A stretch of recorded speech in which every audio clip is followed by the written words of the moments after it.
Going to be reacting to another one of Dark Vibes videos today.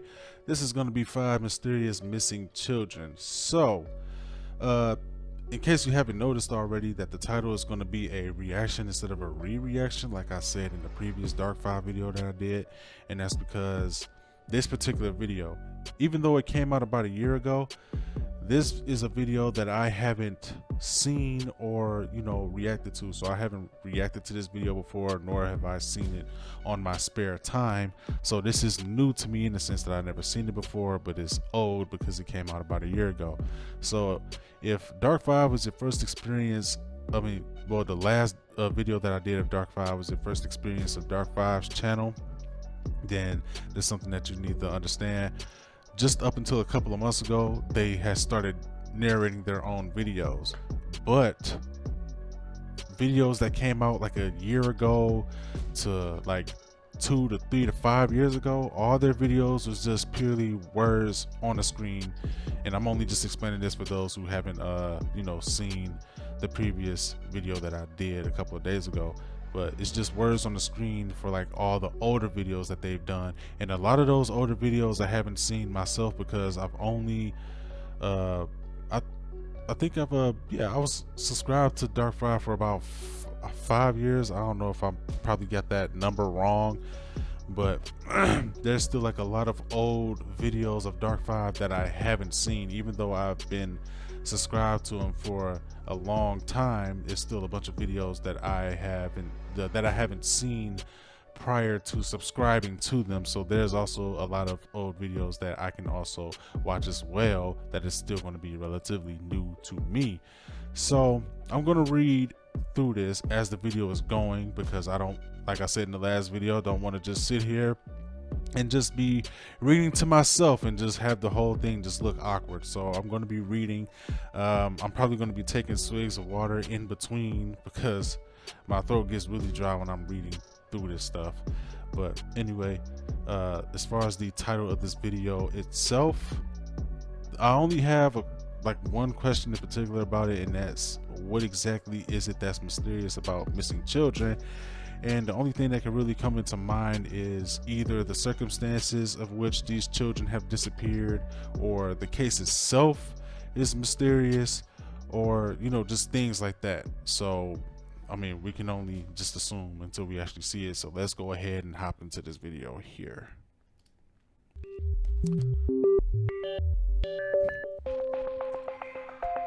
Kyron Horman. 7-year-old Kyron Horman was on his way to class after his first science fair at Skyline Elementary School in Portland, Oregon. When he failed to appear in class, Kyron had seemingly vanished into thin air from the school on that June 4th, 2010. I think the grammar is wrong on that. On that June 4th, 2010. I think it meant to say on that day of June 4th, 2010. Or they could just put on June 4th, 2010, just to save space. His disappearance would eventually spark the most significant criminal investigation in Oregon history, and included a much publicized statewide search for the boy involving 1,300 trained rescuers from 3 states over 10 days. His stepmother, Terry Horman, would eventually be accused of having orchestrated his abduction and disappearance. Their landscaper even claimed she asked him to abduct her stepson, although to date she has not been convicted of any crime. In the meantime, he continues to be missing. The police have yet to find any physical evidence of what happened to Kyron. It's a case that has cost nearly $1.5 million to date and resulted in just under 4,300 tips from the public. The case remains open. Wow, I can see how that's mysterious, because nobody knows what happened to this boy. Even though the landscaper claimed that she told him to abduct her son, the fact that it's just his word, man, it's just so weird. Well, I'll go back to it. Michael Donaghy. Michael Donaghy was just 4 years old when he disappeared in Victoria, British Columbia, Canada on March 24th, 1991. He was playing near his school, mere feet away from where both his parents were watching football and keeping an eye on him. When his father looked away momentarily and then looked back, and it was clear to them that Michael had vanished from the playground. Okay, so I find something wrong with this statement here, because if his father looked away just momentarily, that is not enough time for whoever is probably like scoping out the joint to just come up and take his kid and then leave. He had to have been looking away for a significant amount of time, but then again, he is only 4 years old, so it's probably easy to just like grab up somebody that small and then, you know, kidnap them. So yeah, I can also understand that as well. So okay. His disappearance was a national sensation, resulting in one of the most extensive investigations in Canadian history. There have been numerous allegations of sightings of Michael since 1991, and the case came alive once again in 2006. With reports of a young man in a rural, that word always trips me up for some reason, part of British Columbia, who looked like Michael, but DNA testing proved it was not him.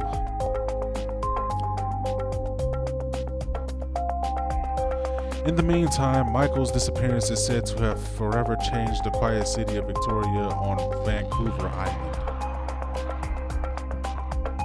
with residents claiming that there was a loss of innocence for the city since the day in 1991 when Michael disappeared. Although there have been over 11,000 tips since it happened, the disappearance of Michael Donaghy remains open and unresolved.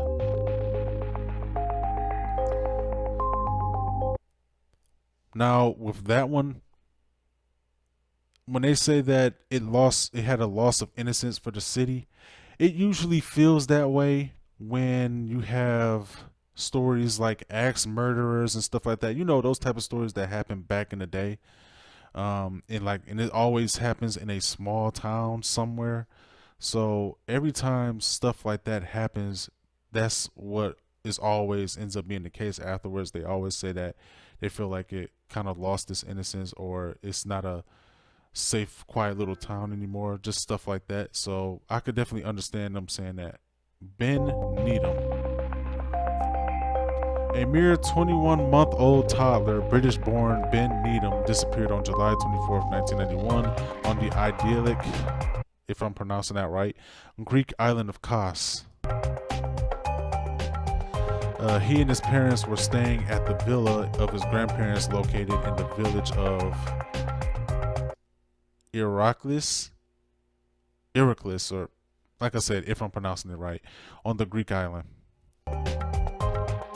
That fateful midsummer's day, Ben was in the care of his grandparents while his mother was working at a local hotel. They were renovating the villa, and Ben had been in and out of the house. By afternoon, they realized the little boy was missing. 11 days of intense searching of the island by the Greek police and Coast Guard yielded nothing about his whereabouts. While hampered by the fact that the police initially suspected that the family may have been involved in Ben's disappearance, excavations in 2012 and 16 yielded a sandal and a toy car believed to be Ben's, but without much worth as evidence.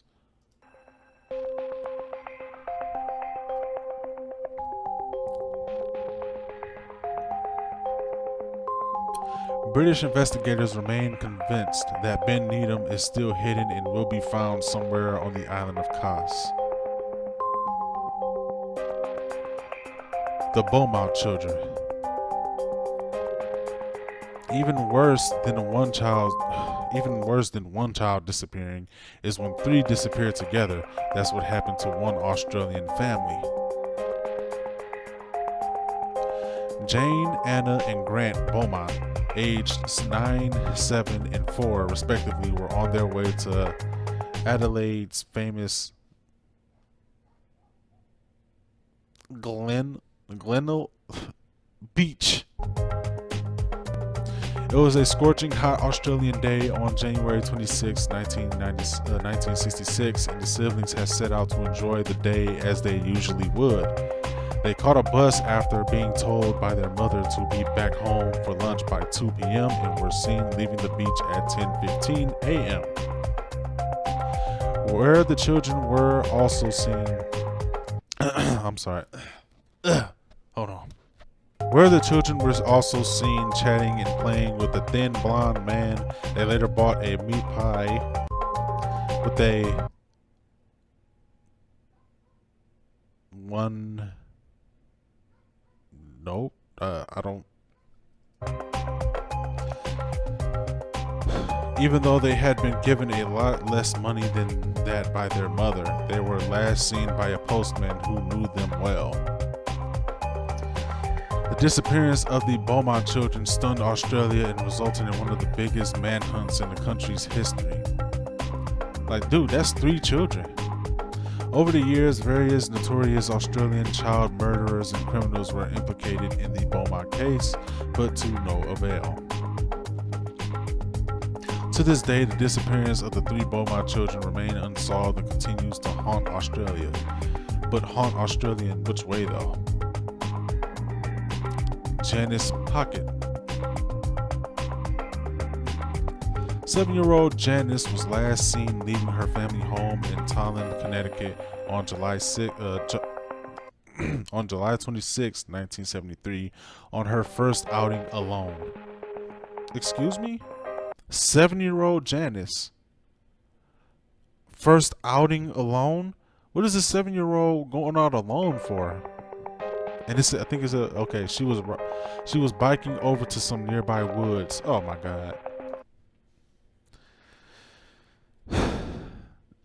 Red flags all over here.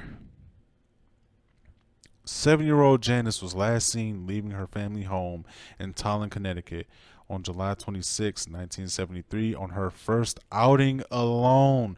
What is a 7-year-old biking alone by the woods?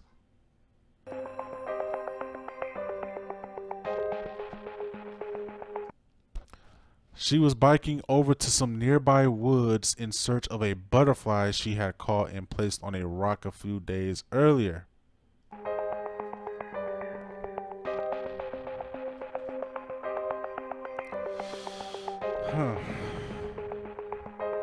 Half an hour later, her mother found the young girl's bike abandoned by the side of the road less than a mile from their home.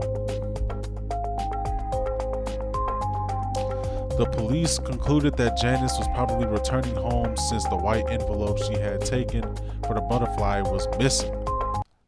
Sorry about that, y'all. I be forgetting sometimes that my fingers are big and they be pressing all the buttons at once. Charles Pierce, a suspect in many child abduction cases from the 1950s to the 1970s, would later confess to Janice's disappearance. And he would also allege that he buried her in Massachusetts, 90 miles northeast of where she had disappeared. However, even with this evidence, her grave was never found, and therefore it can't be known if Pierce was telling the truth. The case is still considered open by the Connecticut State Police, some 45 years after Janice Pocket disappeared without a trace.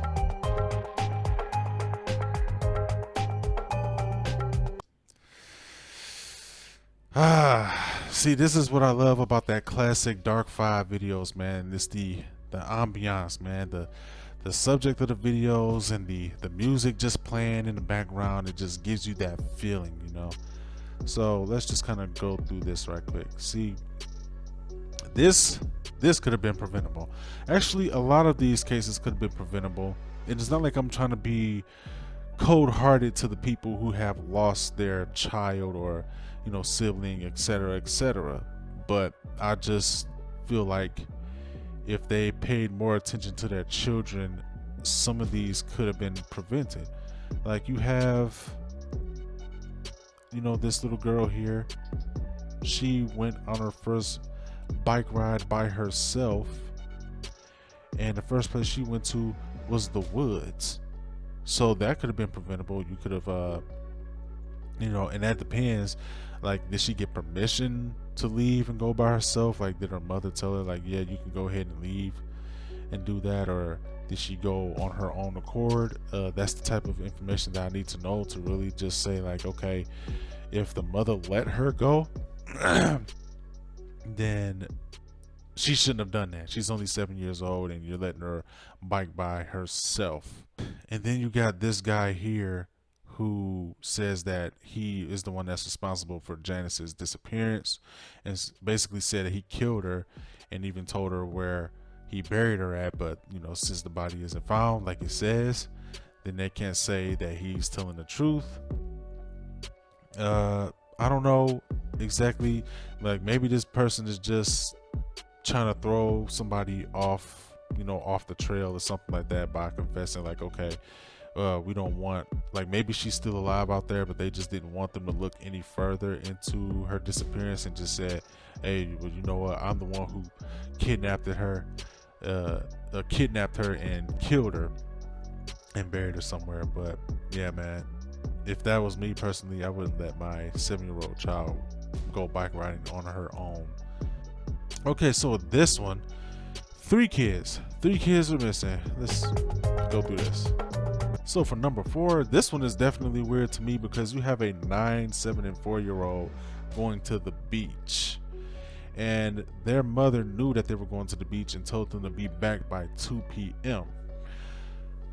Why do you have these young children going off on these adventures by themselves? I don't understand this. That also could have been preventable. Like, you could have at least went with them. And on top of that, they had to catch the bus too, so they didn't have, I mean, I don't know how, reliable public transportation is down in Australia, but the fact that they were trusted to ride the bus at such an early age like that by themselves to a beach, I wouldn't do that. Yeah, I mean, it's mysterious on exactly what happened to him, but without any further information than they were seen playing with this guy, and they went to the beach and they was leaving around 10:15 and they were seen playing with some guy and the mailman seen them. There's no type of indication on how they disappeared or anything, so you can't really form a opinion, a good opinion on it, because you don't really have that much to go off of.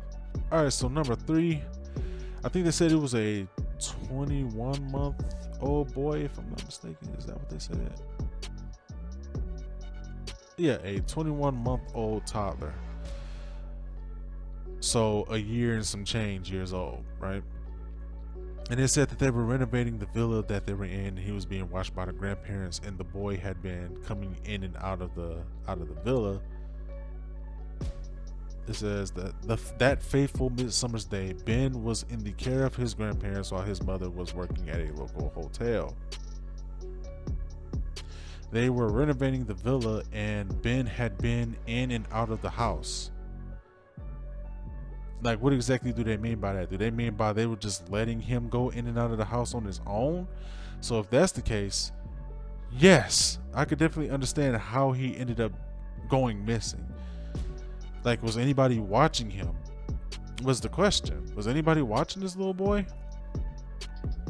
But I mean, it's sad that they have all these tips coming in, but that little boy hasn't been found. I mean, I keep calling him little boy because that's just the age he was when he disappeared. But if it's by some chance he's still alive, he's way older than me.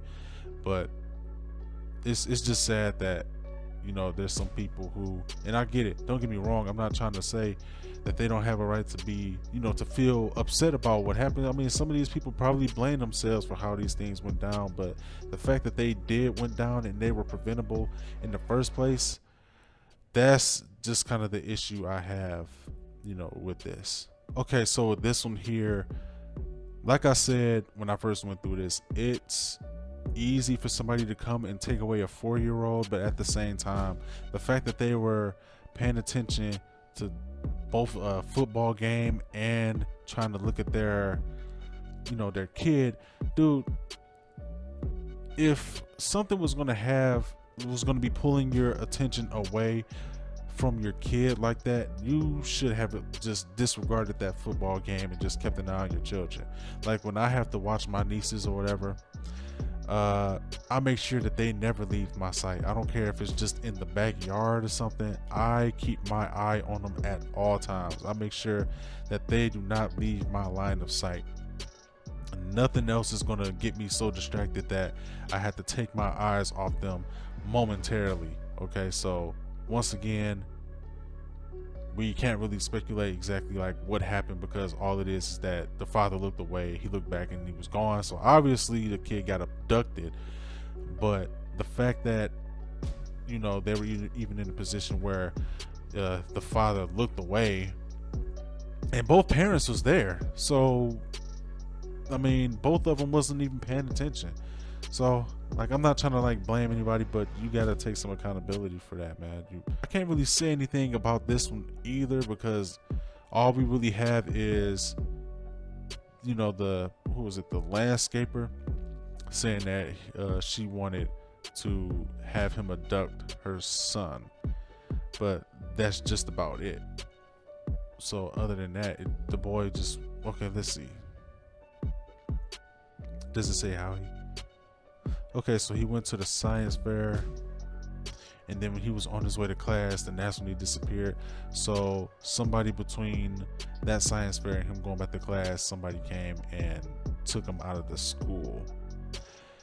And this was in 2010. So did they not have like cameras and stuff installed in these schools, or what? Like, how is it that somebody was able to just get this boy up out of there like that? And let's see, how old is he? 7 years old. How was they able to just get a 7-year-old up out of that school like that?